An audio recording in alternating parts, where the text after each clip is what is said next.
Well, hello everyone. Welcome back to Slayer Talk. My name is Mark. With me as always is my wife Carol. How you doing today, Carol? Hey, what's up? Not much. It's been a good week here. It's February 8th, 2000. I almost said 19 again, but it's You 2000. got it. Hey, It's improvement. 2000. Speaking of improvements, we watched an episode of Buffy the Vampire Slayer. Are they improving? I don't know. I don't love... here's the thing. I like that the show feels like the show again. Yes. But I don't like this whole initiative thing. I don't either. don't really like the storyline. I don't really like Riley. I don't really like Riley either. I don't even know why. He just rubs me wrong. I know why I don't like the professor now. Do you know why though? It's because he's like an NPC. That's what it's what he feels like. Very shallow. Yeah. Yeah. He's just a haircut. He's a puppy. Exactly. So, he's just a giant puppy man. Right. I love Buffy. My job love Buffy. And, the whole thing on this episode, too, they talk about, he doesn't ask questions. He just follows orders. That makes him even more NPC-like. I know, exactly. Oh, for these that don't do role-playing, that NPC means non-player. Oh, yeah, I guess not everybody would know that. It's just an automaton. Right? But the Iron Team is the name of this episode. And I guess Buffy is the I in the team. I guess. I really don't get it. I mean, she's separate from them. Yeah. So I guess that's what they're saying. But so where to begin? So I think the episode started with Puppy Man giving her a tour of the initiative. Yes? Well, technically, the episode started with Spike. Okay. Going back, Giles. Oh, yeah, Giles went to visit Spike. In his crypt. In his well-lit crypt. Yeah, he needs to get some curtains or something. That doesn't seem healthy for a vampire. At all. Seriously, what is he? Is he using, what's he using, SPF 500 or something right? like that? Just broad daylight streaming in all these windows. And since when does a crypt have that many windows anyway? I know. I don't know. It's weird. But he needs to move back to the sewer. That worked out much better for him. Well, I guess. I mean, isn't the crypt where Angel was staying? He was staying in some sort of mausoleum. I don't. He had aren't they the same? I guess I don't know. His was different though. Yeah, you're right. He had a bigger space. He did. It was more open and airy. Exactly. Real estate in the cemetery. There was a nice black backsplash on his counter. It was covered in blood. So Spike is literally, though, laying on a concrete slab using his trench coat as a blanket? I guess, yeah. With no pillow. It's weird. Because, I get he's an undead supernatural being, but in the past I've seen him in beds with pillows and blankets. Yeah, I don't know. I mean, vampires are, they used to be, all sexiness and stuff like that. Now I think they're a stand-in for hobos, I guess. I don't know. I don't know what's going on. Oh my god. Yeah, it's weird. It's a weird setup. But so Giles just lets himself in, and he's come to pay Spike the money he owes him. $300. Which Spike is okay, give me the money and get out. I want nothing to do with you or your Scooby gang. Right. He's when they're getting their asses handed to them, don't come knocking on my door. I don't care. I'm done with you people. Yeah, I don't want he was so excited to punch a demon, and now he's just nah, forget it. Because Giles tried to broach the subject too. He's so now that you can hurt demons, and he's no, get out. Yeah, I don't want to be a part of this. So I don't know. And so he there was something I wanted to say about it. What was it? Oh yeah. Giles is trying to talk to him, and he's counting the money and whatever, and he's oh, you made me lose count. I'm what is it? Did he give it to you in $2 bills? Right. It's $300. It can't be that hard to count. I mean, I guess maybe it's 20s. Yeah, all right. Maybe, so that'd be 15 bills. 15, 20s, that's yeah. that's a substantial amount of bills. Sure. He had to go to the ATM. They don't give out $100 bills. That's true. But anyway, so after that is when Willow and Buffy are talking or whatever. They're at the... You're so confused. No, because I remember Willow with some chickie. Oh yeah, that's right. What's her name? We see Willow with the blonde woman that wants to fuck her. I think her name was Tara. Tara. Okay. Maybe. Like Tara Reid. Tara was blonde. So yeah, she I can't remember. Yeah, Tara sounds right. So they're talking about like they're trying to do a spell. Yeah, they're doing magic. And I'll tell you that Tara is looking at her like she is prime grade A beef or whatever. Yeah, there's definitely there's something going on there. I feel like Willow's looking back a little bit at Tara. I don't think it's all Tara looking. I think Willow's doing some looking. I didn't really pick up on that so much, but I mean maybe, but I didn't really really pick up on that a lot. Because I feel like she asked her out on a date and we didn't like fully realize it, Tara. Because Tara's like, hey, you know, like you want to get together later, hang out tonight. She tries to give her this gem, this really hard to find, elusive gem, and her parents had it in their attic or whatever. Like she comes from a line of witches, I guess. I don't know. And Willow's all like, oh no, that's like a family heirloom, I can't take it, but you know, we could use it or whatever. And it's like, is that like a double-sided marital hate? What? She's like, we could use it. And she's like, oh, let's get together tonight or whatever. And she's like, actually, I'm going out with a different group, and they're very particular, and it's like a specialized group. You know, it's like it felt very much like a rejection. Yeah. And she was like, oh, you know, it's okay, you know. I think it would have been better to just say, I have other plans tonight, maybe tomorrow. Right. Because going through the whole, like, why I'm not inviting you to come with me is just weird. Like, I don't think she was expecting to be invited somewhere else. You could have just said you're busy. They're new friends. Yeah. Like, it's, the whole thing was awkward and weird. Very awkward. But, so then she's talking to Buffy in the lunchroom or whatever, and it's very clear that Buffy's kind of shirking her friends because it's one of those things that happens when she's got a new guy. Yeah. And everything's about this guy. So, yeah. Yeah, her and Willow are sitting there supposed to be, you know, having lunch or whatever, and Riley walks in, and then she stops listening to Willow entirely, and she's just staring at Riley and what he's getting. Commenting on his lunch choices. Come on, lady. Yeah. Oh, here's the other thing, too. So before this, actually, two things happen before this scene, because there's a joke that coalesces in this scene. So first of all, this freaked me out a little bit right away, and I think no spoilers till we get there, but I think the episode alludes to it. She's training with Riley. We don't know that at first. They're like hunting and shit like that and everything. And then the initiative guys, there's like, I don't know, 5 or 6 of them. And then she jumps out and starts kicking all their asses. And they try to stun her with some like stun weapon, and she uses one of them as a human shield, and then like kicks all their asses. And the professor comes out, and she's all like, "Oh, great job! It took them 45 minutes to track you down, and it took you like 30 seconds to neutralize them." And I said to you while we were watching, I'm like, I would have questions as to, hey, how come the training exercise is hunting me down? Right? Like, why are they training to do that? Yeah, that's messed up. And I feel like we get our answer in this episode. And then at the same time, we have Xander and Anya and Willow playing poker. Yeah. And they're like going through, like they're trying to explain poker to her. She's to Willow. No, to Anya. Oh yeah, it's one of those things where it's like she doesn't understand because she's not human, or she wasn't. She's like, what? The chip thingies, like the plastic discs. Right? Like, what are they for? And they mentioned something about spanking or something like that, like in a context of like I'm getting spanked or something. Yeah, that's right. Like about like getting like beaten in poker or whatever. And Anya's like, oh yeah, we've enjoyed spanking.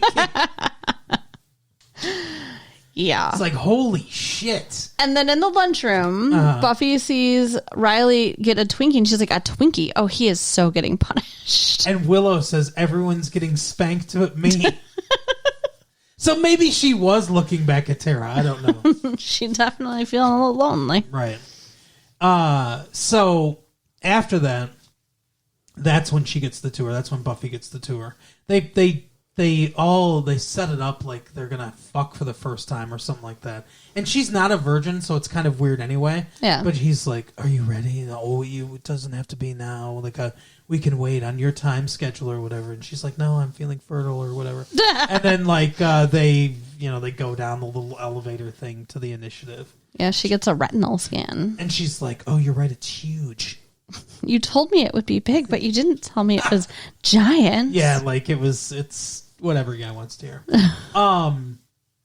But anyway, so she's being made a member of the team. She's getting a laminance and all this stuff. Mm-hmm. And then we get a little bit of Riley's backstory too, where he was a soldier. I guess it makes sense. Like he's supposed to be 19, 20, something like that. And you can join at 18. Yeah. So he joined at 18. I'm reading between the lines when I say this. Right. But they gave me enough to, I think, get this backstory. I think this is accurate. He joined at 18, right out of high school. He took the test because everyone takes, the test. Aptitude Yeah, test. to see what you're good at or where they want to place you. He probably tested super high, and they were like, okay, we're going to put you in special forces. This is a branch of the military. This is a highly secret special forces operation. So they pulled him and presumably all the rest of the people that are like him out of there. They're like, hey, he's young, so he can pose as a college student. He's, qualified for special forces. We're going to get him, it makes sense. I think that the military will usually pay for you to go to college and stuff. Like, I feel like maybe he's doing it simultaneously because, he goes to class. Yeah. Maybe he'll get a degree out of the whole thing. Yeah, maybe. Maybe he'll get killed. Who knows? Maybe. But anyway, so they all get beepers, and they all get beepers. She gets the whole tour and everything. It's a little weird. They mention now everyone seems to know about what Mr. Rain said about 314. Mm-hmm. It's pi 314 because it's the room, right? Yeah. I don't know how the demons know about this.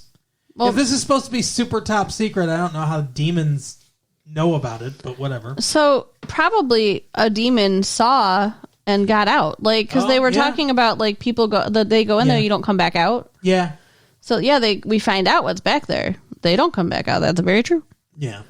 So anyway, they go to the Bronze. They're all supposed to get together at the Bronze. This is the thing that Willow was alluding to. Yeah, Willow couldn't hang out with Tara because she was going to hang out with Buffy.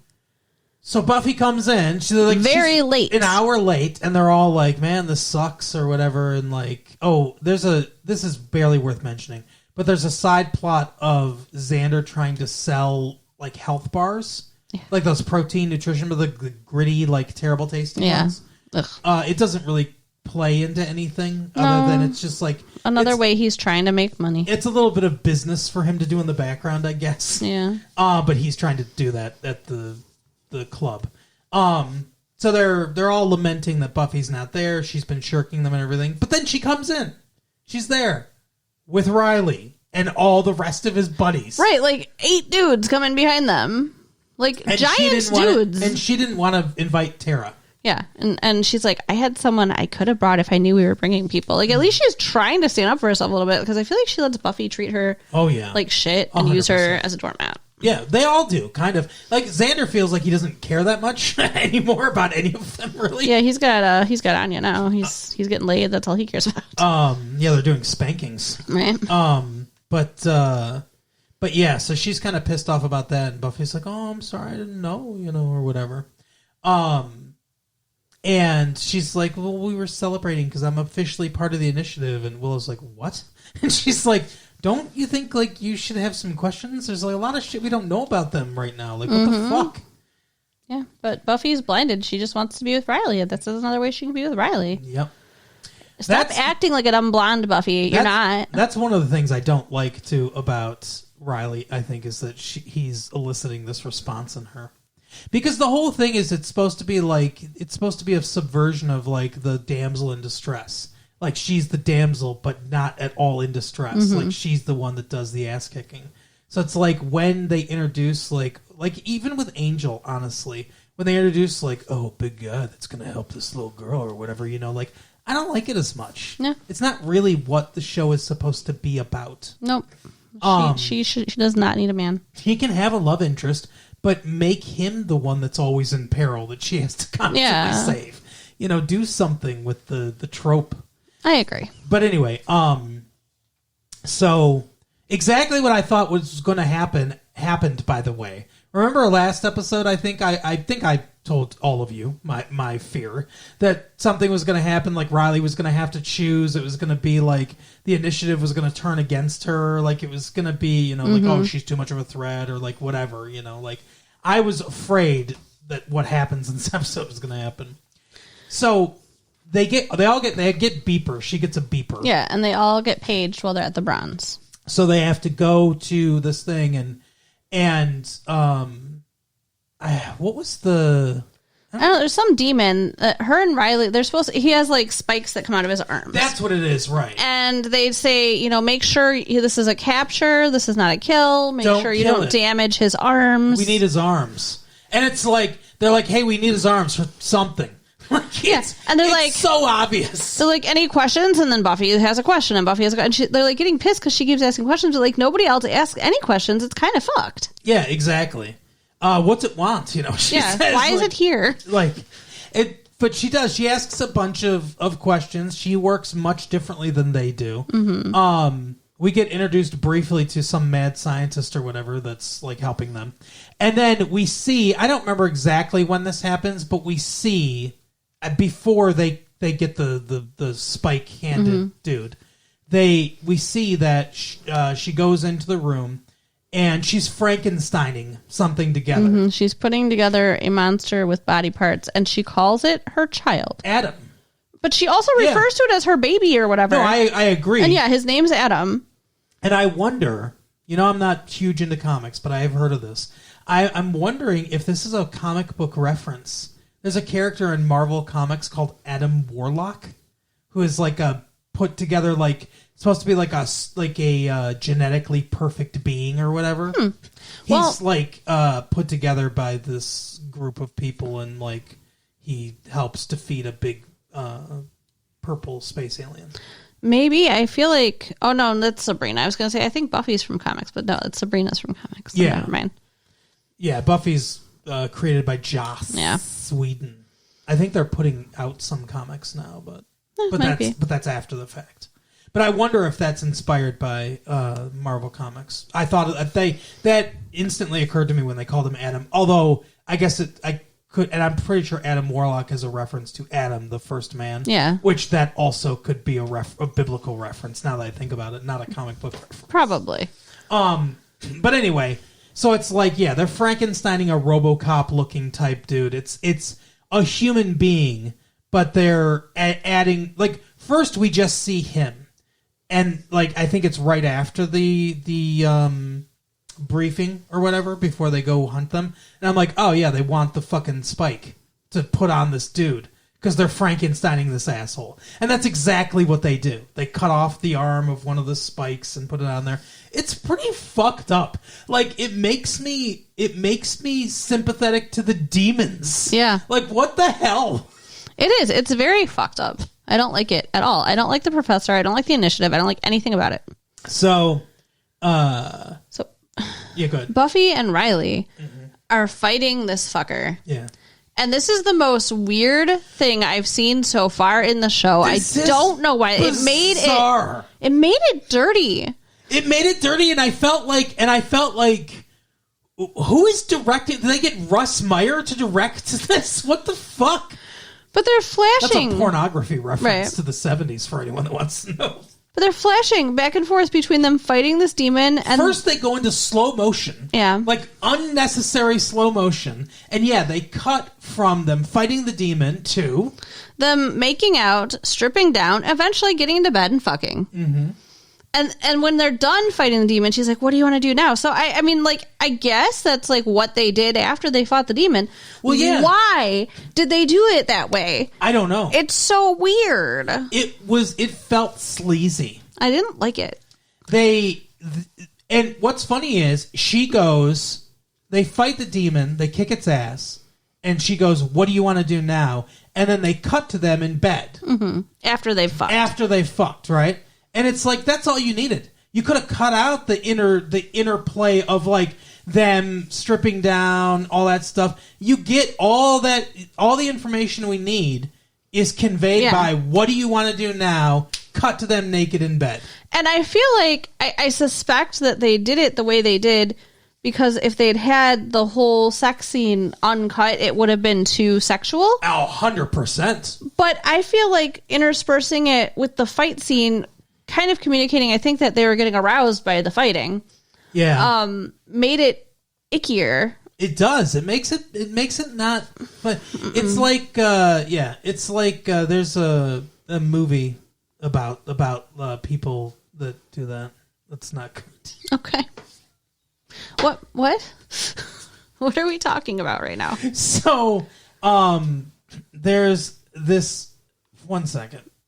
So while you're looking at the computer to try to figure this shit out, I'm going to talk about the next thing. The fucking teacher was watching them fuck. Yes. Also dirty and awful. Yeah, she has cameras in his room. Yeah, it's fucked up. Does she want him? Is that what's going on? Is she jealous? Maybe. But you know what? I didn't think about that, but maybe yes.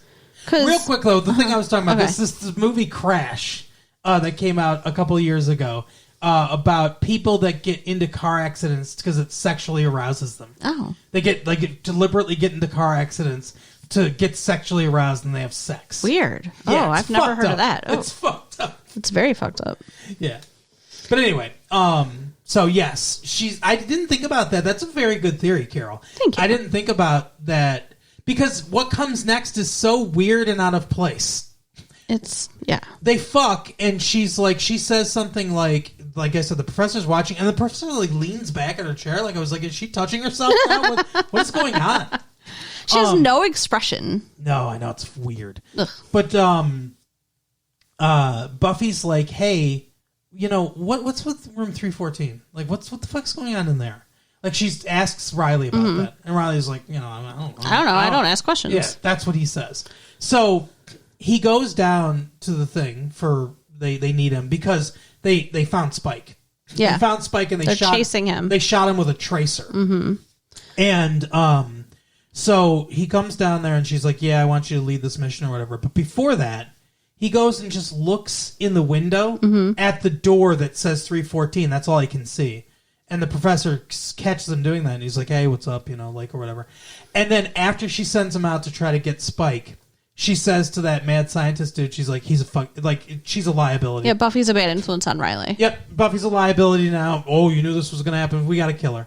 And it's like, what the fuck? Like, why did you even invite her in? Yeah. Why did you bring her down in there? Why allow any of this to happen then if just immediately you're going to kill her? And it doesn't make a lot of logical sense, but with your theory, I think that might be it. I think she might be jealous. Riley's got someone now and she's like, oh, fuck this. Yeah. Because she does seem to care about him in a weird way. Like, well, yeah, she calls him Riley instead of Agent whatever. She has to like correct herself a couple times. Yeah, exactly. Yeah, that's weird. But anyway, so they come up with this bullshit excuse of like, oh, Buffy, there's a very low level thing here. Take this weird gun and go down to the sewers and find it. Could be a raccoon. We don't know. It was so weird. But she does. She goes and does what they ask and gets locked in there with monsters that we saw they had earlier. Yeah, they were like on tables, incapacitated or whatever. And they were like, oh, it took us, forever to get these two like down. They're very fearsome creatures or whatever. But yeah, and so she goes to use the gun. It doesn't work. And the gun electrifies. Like it like shocks her or whatever. Mm-hmm. So she has to fight them with her bare hands. Guess what? You fucking underestimated Buffy, you assholes. Yeah, she kills both of them. Mm-hmm. Meanwhile, real quick, because we're almost done with the episode. But meanwhile, real quick, Spike comes to them. Comes to Giles' house. Giles' house. And with a blanket in the daytime. Yeah. And he's just, I assume he's just using fudge, in his hair or whatever, SPF fudge, and stuff like, keeping his skin covered or whatever. Right. But, Giles makes him pay the money back and everything. Well, yeah, because he's asking for their help because he's gotten shot with this thing that put a tracker inside of him. These guys are chasing him. And Giles is like, no, why should I help you? Yeah, it's comeuppance. Yeah, so. So now I guess he's on their team again. Yeah. Oh, I guess real quick before that, too, this is where I got the Tara wants to fuck Willow thing. Oh, yeah. Willow comes to Tara's place, to Tara's dorm room or whatever. Yeah, after Buffy leaves her at the Bronze. And Tara's like, oh, hi. And she's like, hey, so, turns out that the friend that, whatever, like she invited other people to, I felt not welcome or whatever. And she's like, irony can be so ironic like that or whatever. And hey, let's hang out. And so then they hang out. All night. Her and Buffy both come home at the same time. Buffy had sex with Riley. And her and Willow walk in at the same time. God, I didn't put that together either. That's weird. So maybe something happened. Maybe. That we don't know about yet. And Buffy doesn't even bother to ask where she was. Well, she's not a good friend. No, that's what I'm saying. She's not being a good friend right now. But anyway, so yeah, Spike comes there and he's like, you need to help me. And Xander figures out that there's a tracker in there from his sense memory of being a soldier, I guess. That's what he said. Anytime there's a military thing that just like, hey, I was a soldier once. And I know everything about it. Right. So they get Spike drunk so that they can anesthetize him to dig this thing out of his back. I didn't even know you could get vampires drunk. Yeah, it depends on which mythos you're in, but apparently in this one you can. They don't have blood. I don't know. Anyway, I don't even know why they get erections. I have seen him drunk before, though. I feel like the party or something. I don't know. I don't even know how they can get erections to have sex, but it's all mystical. It's a mystical erection. Magic. They're just he's just constantly doing. Whoa, no, don't interrupt my thought. I gotta be doing magic. I gotta be thinking about stiff as a board, light as a feather. But anyway, so they Willow comes over and she does a magic spell to ionize the air or whatever to break up their signal, which does work.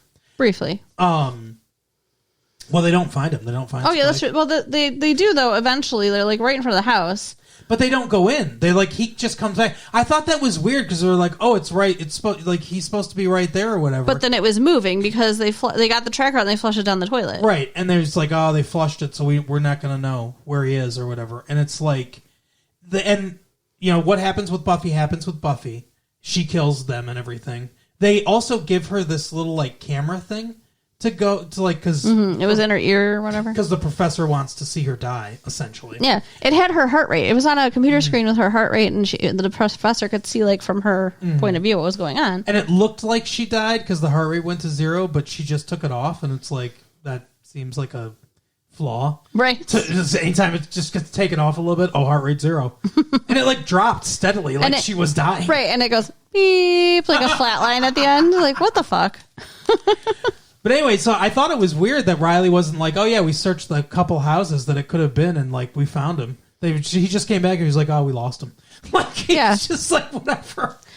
And she tells him, the professor tells Riley that Buffy is dead. Oh, she went out on her own, and we tried to stop her. Yeah, but she said she could do it by herself, and she's dead. I'm so sorry. And Riley does the worst acting in the world, where she's just what? Oh no. What do you mean? Oh, it's that level of terrible acting. And then Buffy's face comes back on that screen because she's got the thing. She's holding it. She's oh, you underestimated me. Yeah, she's okay. So she says the whole thing. She spills it all. She's like Clarissa. She explains it all. Right. And she says, hey, those monsters you tried to kill me with or whatever. Fuck you. She's like, guess what? You didn't.